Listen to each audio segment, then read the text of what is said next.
c'est génial, hein, les enfants, c'est une source d'inspiration parce que ils ont une manière de gérer le conflit, c'est trop bien. Tu sais, ils s'embrouillent et tu dis juste « Oh !» Tu dis pardon, tu fais un bisou. Fin de la dispute. Et mon mec, parfois, il croit qu'on fonctionne encore comme ça. Parfois, vraiment, je lui fais un long monologue pour expliquer ce qui m'a saoulé dans ce qui s'est passé.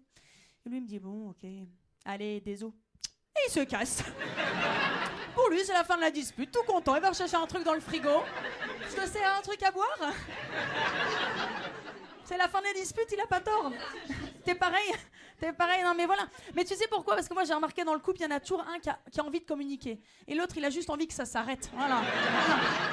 Le problème, c'est qu'il suffit pas de dire désolé bêtement. Parce qu'effectivement, c'est la fin de la dispute, mais c'est le début d'une autre. Désolé, pourquoi? Alors? Et là, on voit dans vos yeux le vide. Et qu'est-ce qu'elle a dit ces 10 dernières minutes, putain? Interrogation surprise.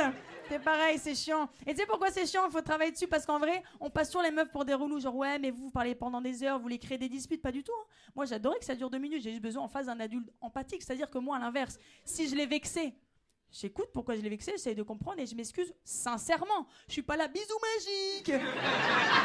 Tu vois? Mais ça, du coup, on passe toujours pour les relous. Alors que pas du tout. Et en même temps, je le prends pas personnellement parce qu'à nouveau, moi, je pense que c'est dans l'éducation. C'est-à-dire que moi, je vois mon mec avec ses potes. C'est pareil, mettre des mots sur les émotions, gna gna, c'est mort. La dernière fois, je l'ai vu, il était avec son meilleur pote. Hein. Elle dit, mais non. Donc elle t'attèche comme ça au bout de 6 ans. Ah ouais. Chaud. Point. Fin d'analyse. J'ai une femme, elle est très dévouée. Depuis qu'on a eu des enfants, elle est très très dévouée pour les enfants, d'accord. Et notre rôle, il a un peu changé. Par exemple, tu prends notre chambre, c'est plus la chambre d'un couple. C'est la chambre d'une mère et d'un père, d'accord. Moi, sur ma tête de lit, par exemple, il y a une grande fresque, comme ça, une grande fresque avec 2 empreintes de ma fille, comme ça. Elle est longue comme ça. Et c'est marqué « Je t'aime grand comme ça ».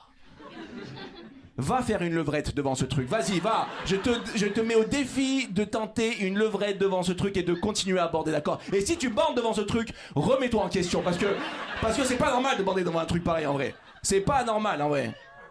C'est pour ça que les darons, ils baissent dans le noir. C'est pas parce qu'ils veulent être pudiques. Ils essayent de rester focus. C'est ça qu'ils essayent de faire. Parce que si tu lèves la tête... Oh putain, c'était le jour de ses 3 ans. Je me rappelle, c'était génial ce moment. On était bien à ce moment-là. Oh pardon, chérie, oui, c'est...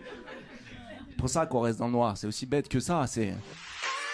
On m'avait dit, tu verras, tu seras vieille quand tu pourras plus faire des soirées comme avant. Et c'est ça qui m'est arrivé en fait. J'ai fait une soirée jusqu'à 6h du matin, je me suis réveillée à 10h, mais la semaine d'après.